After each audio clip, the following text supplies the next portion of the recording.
Everyone feared the giant widow in the cage until the herdsman paid her ransom and asked, "Will you be my wife?" What kind of woman could frighten an entire village so much that they locked her up like a wild leopard? And what kind of man would look at her and think, "This will be my bride"? The wooden sign nailed to the pole said, 10 naira to touch the beast, but when the herdsman peered through those thick bamboo bars, he didn't see a monster. He saw the loneliest woman in the region, and he was about to make the most shocking decision of his life. The red dust rose in spirals over OG River's main square as Jake pulled his lean brown stallion to a stop. The air was alive with murmurs. Children sat high on their father's shoulders. Women clutched their headscarves tightly, all staring at the bamboo cage that stood right in the middle of the square like some twisted market spectacle. Inside those bars sat a woman who could snap a man's neck like a dry twig. Her name was Kaine, as tall as a small palm tree, with arms as thick as pestles and shoulders broad enough to carry the weight of the world. Her tightly coiled hair fell around a face that might have been beautiful once. Before the elders decided she was too much, too strong, too dangerous to roam free, Jade had heard the stories on his way from the cattle trails. How she had killed 3 men in a palm wine tavern after they mocked her late husband. How she could lift a goat over her head with ease. How grief and rage had driven her to terrorize anyone who crossed her path. The elders whispered she was no longer fully human. But as Jade stepped closer, weaving his way through the crowd of gawkers and traders, something pulled tight in his chest. The woman in the cage wasn't snarling or spitting curses. She sat perfectly still, her hands folded neatly in her lap, eyes fixed on the earth, as if she were counting the grains of dust. Her eyes were the pale grey of a harmattan morning, cold and distant. But beneath that coldness, Jade saw something others could not. Pain, deep, bone-aching pain he recognized, because it lived in him too. A boy no older than 10 picked up a stone and hurled it at the bars. The loud clack made the crowd burst into laughter. Nkem didn't flinch. She just kept staring at that same spot on the ground, like she had taught herself to feel nothing. Jade's jaw tightened, his fists curled. "She killed my cousin Jake," someone shouted from the crowd. "Beast deserves worse than a cage. They should have thrown her to the hyenas." Another voice shouted toward the village headman, a round-bellied man with cola nut stains on his tunic, who raised a hand for silence. Now, people," he said. "The elders have decided the cage is punishment enough. Besides, she brings in good money. A coin to look, 10 to touch. It helps pay for the new well." And in that moment, I felt as if lightning had split the sky inside my chest. She wasn't a beast. She wasn't some cursed spirit. She was a woman crushed by grief and reshaped by other people's fear, until she no longer remembered who she used to be.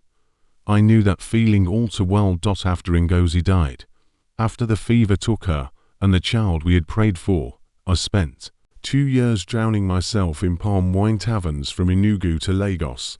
I picked fights with any man who looked at me the wrong way, hoping one of them would end my misery. The only difference between me and Kaine was that no one had been strong enough to lock me in a cage. "How much?" I asked, my voice slicing through the heavy afternoon heat. The village headman raised his eyebrows.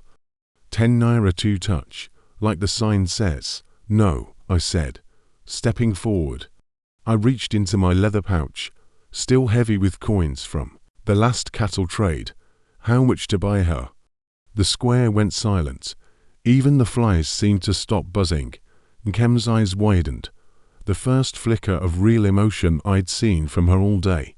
The headman gave a short, uneasy laugh. "She's not for sale, stranger. She's serving her punishment. Everything is for sale." I tipped my pouch onto his small wooden table. Gold coins spilled across it, more wealth than most here would see in a year. "How much?" His eyes went wide. I could see his mind ticking like a trader at the market.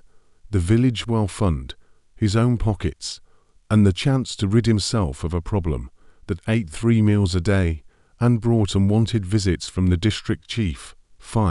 100, he said finally, his voice unsteady. I counted out the coins, without hesitation. The crowd shifted closer, murmuring, some gasping. 500 naira could buy a herd of cattle, enough to start a whole new life on the other side of the river. You're making a mistake, traveler, an old woman called from the back. That thing will slit your throat before morning. I ignored her. I knelt in front of the cage until my face was level with Nkem's. She stared at me like I had lost my mind. Maybe I had. What's your name? I asked quietly. Her voice creaked like a rusty hinge, unused for too long. Nkem. What? Nkem. I nodded slowly. I'm Orbajide, and I want to ask you something important. The headman's hand shook as he counted the coins. The crowd leaned forward, eager for whatever would happen next. Nkem just kept staring at me, like I was the first person to truly see her in months. I reached into the inner fold of my cloak and pulled out a simple gold band, my grandmother's wedding ring, the one I had been saving for a woman who never came. I held it where Nkem could see, where the whole crowd could see. Children began to wail, their cries weaving into the shouts of the adults. But through all that noise, the only thing I heard was the sharp intake of Nkem's breath, and the way she whispered, almost too quietly for anyone else to hear. Why? The chaos in the square faded to a dull hum. My eyes stayed fixed on her face. That single word hung in the heavy afternoon air between us, like smoke curling from the last ember of a dying cooking fire. Why? It was the same question I'd been asking myself from the moment I first saw her sitting in that bamboo cage, like a lioness who had forgotten how to roar. Because, I said, my voice steady despite the crowd pressing closer, no one should be treated like an animal. I let the words settle, then added, and because I know what it's like to want to vanish from this world. Her eyes searched my face for the lie, for the trick, for the cruelty that always came in the end. But there was nothing to hide. The grief in me was plain to see, in the lines etched around my eyes, in the slight downturn of my mouth. She could see I was a man who had buried someone I loved. The headman finished counting the coins, greed finally drowning out whatever doubts he had. The deal is done, he declared, shaking the keys in his hand. She's yours now, Orbajide. Wait just a moment. A broad-shouldered man in a stained leather apron shoved through the crowd. The village blacksmith, his face burning with rage. That woman killed my brother. You cannot just buy her as if she were a goat in the market. Nkem's head lifted. Sharply, for the first time, she spoke to the crowd, her voice cutting through the noise like a machete through dry cane. Your brother and his friends call it a widow in the dark, she said. They had plans for me that did not involve conversation. The blacksmith's face deepened to a darker red. You are a liar. Am I? Nkem rose slowly to her full height inside the cage. Even behind the bars, she was a towering presence, her shadow falling across the ground like a warning.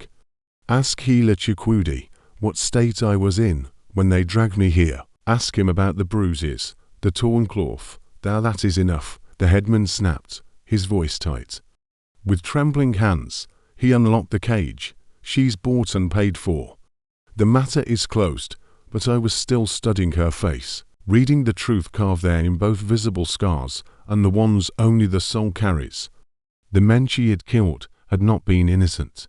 They had been predators, circling a grieving woman like hyenas, thinking she would be easy prey. They had been wrong. Nkem stepped out of the cage slowly, as if she did not quite believe the bars were really open. She was even taller than I had guessed, nearly matching my height.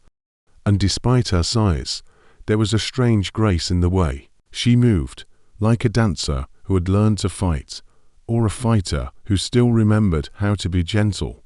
The crowd stepped back, parents pulling their children away. But Nkem didn't look at any of them. Her eyes stayed locked on mine, confusion warring with something that might have been hope. You asked me a question, I said, holding out my hand to help her down from the wooden platform. Do you have an answer? She stared at my outstretched hand for a long, still moment. Nkem's, I said, my voice steady. Will you marry me? The square erupted into chaos. Women gasped. Men shouted. Laughter rippled again, sharper this time. Nkem's, a woman who had once been someone's wife, someone's joy, reduced to a sideshow. Jide felt sick. He stepped forward, his sandals pressing against the wooden platform built around the cage. The crowd hushed, sensing something different in this tall stranger in his dusty cloak and wide straw hat. Nke up then, for the first time since he'd arrived. Her eyes met his. When was the last time anyone had reached for her hand to help instead of to harm? When had anyone touched her with kindness instead of fear, anger, or the heavy hand of violence? Nkem's eyes searched mine for a moment before she placed her hand in mine. Her grip was firm, hardened by years of pounding yam, fetching water, and carrying firewood, yet her fingers trembled as though a part of her didn't trust what was happening. I don't understand why you would want to marry someone like me, she murmured. Someone like what? I asked, not letting go as I led her down the wooden steps into the dusty village square. The people stepped aside like we were carrying some cursed spirit from the forest, a killer, a freak, the beast of Odu village, she said, her voice thick with bitterness, but under that bitterness I heard something delicate. Wounded, I stopped walking. The late afternoon sun burned at my back, my face shaded beneath the brim of my woven hat, but my eyes stayed locked on hers. I see a woman who defended herself against men who would have hurt her, I said quietly but firmly. I see someone who was punished for being stronger than those who wanted to break her. And I see someone who has forgotten she's still human beneath all that pain. Her breath caught. Human. Nobody had called her that in years. So long, she had almost forgotten it was true. I was married before, she whispered, her voice so low only I could hear. Obi Kaine. He was a good man, gentle. He used to call me his Amazon warrior, his Oya. She smiled faintly at the name, the goddess of storms. He made me feel like my strength was beautiful, not something to hide. I gave her hand a gentle squeeze. What happened to him? Fever, she said. 2 years ago. I nursed him for many weeks, but, her voice faltered, breaking like a clay pot in the fire. When he died, I had nothing left. No children, no family, only his debts and a village full of people who had always feared me. Her jaw tightened. When those men came for me, when they spoke his name with disrespect, and said what they wanted to do to his widow, I lost control.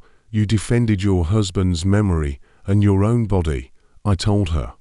That is not losing control. That is being human. But the crowd was growing restless. The shouts turned uglier. A handful of dirt flew through the air and splattered at Nkem's feet. Someone yelled for the elders to arrest me as well, to punish me for standing with her. I felt her hand tense in mine. She was ready to run, to vanish into the bush, rather than bring more trouble to the one person who had shown her kindness. I had seen that look before, in my own reflection in the black months after Ngozi died.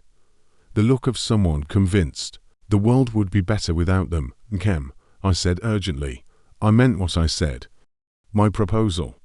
It's not charity, and it's not pity.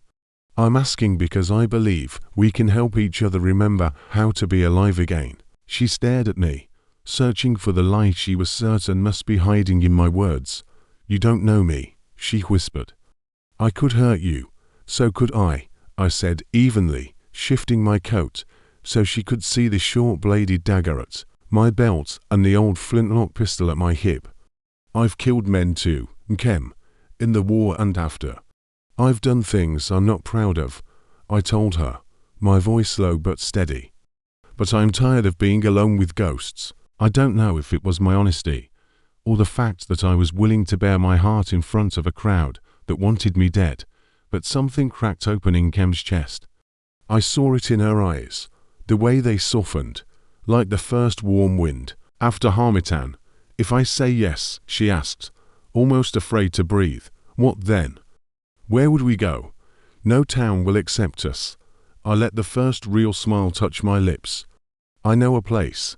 My grandfather's land in the Obudu Hills, deep in the mountains, where the clouds sit low and the rivers run clear.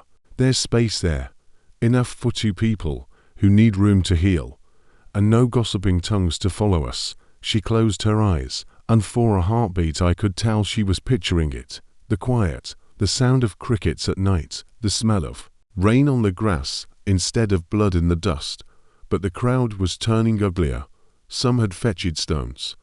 The chief's constable rested his hand on his flintlock, probably thinking if he shot me now, he could keep the gold and claim I had stirred trouble. For 2 years, Nkem had lived in her own personal hell, locked behind iron, mocked like an animal at a market fair. She'd forgotten what it meant to have choices, to hold hope in her hand, to believe the sun could rise without bringing another day of shame.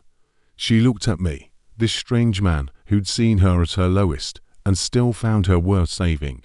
Then she looked at the cowrie-carved ring in my palm, and at the mob who would never see her as anything but a beast. "Yes," she said, louder than I'd heard her speak all day. "Yes, Chikobi, I will marry you." The word yes hit the square like thunder. Women gasped and covered their mouths. Men spat in the dirt. Children gawked like they'd just seen a spirit step out of the forest. But I only saw her. I slipped my grandmother's ring onto her finger. It was too small for her strong hands, but it caught the dying sunlight like a promise. "We need to go," she murmured, her voice low. "Now, before they decide to take the gold and put us both in chains." I didn't rush. I helped her onto my horse with the same courtesy I'd show a chief's daughter, ignoring the shouts and curses. She settled behind me, her arms circling my waist. I felt the tightness in her muscles, coiled like a bowstring. "Hold tight," I told her, and dug my heels into the horse's flank. We rode out of Odu at a steady gallop, the red dust billowing behind us like a closing curtain. Nkem pressed her face against my back, breathing in the scent of leather, palm oil soap, and sweat earned honestly. It had been so long since she'd touched another human being without fear hanging between them. And as the village shrank into the distance, I felt her loosen her grip, not in mistrust, but in something else, freedom, not just from the cage, but from the heavy shadow of other people's fear. We rode 4 hours, the road curling into the green hills where tall iroko and pine swayed and whispered secrets to the evening wind. By the time the sun began to sink, it painted the sky in wide strokes of gold and crimson, the way it only does after the rainy season. When the air is clear and the clouds burn with light, I slowed my horse to a walk, feeling the heat still rising from the red earth beneath us. "There's a preacher in Abo Ridge," I called over my shoulder. "If you still mean it, we could be married tonight, under the lamplight, before the stars. Take the sky." Nkem was silent for so long I began to wonder if the madness of the day had finally caught up to her. Maybe she was realizing that marrying a stranger who had just bought her freedom was as wild as any foolish tale told in the palm wine hut. "Chike," she said at last, her voice so close to my ear, it felt like a warm breeze in the evening air. "Why did you really do it? I mean, buy me, propose to me. You could have just paid the fine and walked away. You didn't have to tie yourself to someone like me." I stayed quiet for a while, tasting the weight of my own memories before I let them out. "You remember I told you about someone named Ifunanya? Your wife?" she asked softly. "My wife. And our child," I said, my voice heavy with the pain I had carried too long. "She died giving birth, the baby too. A little girl we had already named Kiamaka. God is beautiful." I felt Nkem's arms tighten around my waist, the way a mother might hold a child on the back of a motorbike, not for fear of falling, but to give what comfort she could. "After that," I continued, "I wanted to die too. I tried drowning myself in Burukutu and Palmjin. I picked fights in every market square, hoping some man with a machete would end it. But death never came. I just kept waking up with an emptiness in my chest where my heart used to be." We crested a hill, and below us, a small town rested in the valley. Warm oil lamps glowing in mud brick houses, the smell of smoke and evening stews drifting up to us. Children's laughter floated faintly in the air, the sound of a place, untouched by the kind of grief that eats you from the inside. When I saw you in that cage, I told her, I saw myself. Someone punished for surviving when everyone they loved was gone. Someone who forgot they still deserved kindness. Someone who forgot it was allowed to hope. I felt her head lower against my back. For 2 years, she'd been like a river in the dry season, surface hard, depths hidden. But now, her walls were crumbling, brick by brick. So this isn't pity, she murmured, as if the truth was only now settling in. No, I said, steady but certain. It's the broken people deciding it's better to carry the load together than drag it alone. We rode into Abo Ridge, just as the church bell rang 7 times, the sound rolling over the hills, like the call of an ancient drum. The preacher, a gentle-faced elder with eyes that seemed to know more than he said, didn't ask for explanations when I told him what we needed. He only nodded, called for his wife to stand as witness, and opened his leather-bound Bible that smelled faintly of palm oil and old pages. Kemobi and I, Chikokafa, were married in a small mud-walled church lit by oil lamps, its air thick with the scent of beeswax candles and the faint sweetness of hibiscus flowers someone had left on the altar. We had no family present, only strangers who'd paused their evening to watch 2 wounded souls bind their futures together. Nkem wore her torn wrapper, still dust-stained from the road, and my long coat draped over her shoulders. I wore my travel-worn clothes and a smile I hadn't felt in years, one that warmed my whole face from the inside. When the preacher asked if we would love and cherish one another, Nkem's eyes met mine. Love might come later, if we were blessed, but cherish, yes, I could promise her that. She had been caged, mocked, and hunted, yet here she stood, trusting me enough to start anew. I do, she said, her voice steady and strong. I do, I echoed, sliding a simple brass ring onto her finger beside the small family ring I'd already given her. This one fit perfectly, like it had been waiting for our hand all along. When the preacher declared us husband and wife, I cupped her face gently, not as something dangerous to restrain, but as something precious to protect. I kissed her carefully, like she was a rare carving you could never replace. It was her first kiss since her late husband, Obinna, and it tasted like rain after a long drought. That night, we stayed in the guest house above the trading store, in a clean room with a real bed and raffia curtains swaying in the mountain breeze. Nkem stood by the window, the moonlight tracing her silhouette against the hills. Still wrapped in my coat. Are you afraid? I asked quietly from the bed, giving her space. She took a long breath before answering. No, for the first time in 2 years. I'm not afraid. She turned toward me, the lamplight catching her features, strong, proud, and yet softened in a way I hadn't seen before. Jake, she said, walking to stand before me. Thank you for seeing me, the real me, not the shadow they painted me to be. I touched her cheek, brushing away tears she didn't know had fallen. Nkemokafa, I said, tasting her new name a blessing. Thank you for trusting me, for letting me help you remember who you are, outside. The wind moved through the tall palms, carrying away the ghosts we both had carried for too long. Inside, to scarred hearts began the slow work of mending, one gentle touch at a time. Nkem had spent 2 years behind bars and chains. But tonight, she was free, free to hope again. Free to be more than the sum of her worst days. And I, who had been locked in my own kind of prison, had found my way back to the light by helping her find hers. The road ahead would be long, up to the land I inherited in the far highlands, where the earth runs red and the rivers sing in the rainy season. There would be trials and memories that clawed at us in the night, but we would face them together. Sometimes salvation doesn't descend from the heavens. Sometimes it rides into your life in the form of a stranger who refuses to believe the world's worst opinion of you. Sometimes, all it takes is one question that changes everything. Will you marry me? And sometimes, if the ancestors are kind, the answer is yes.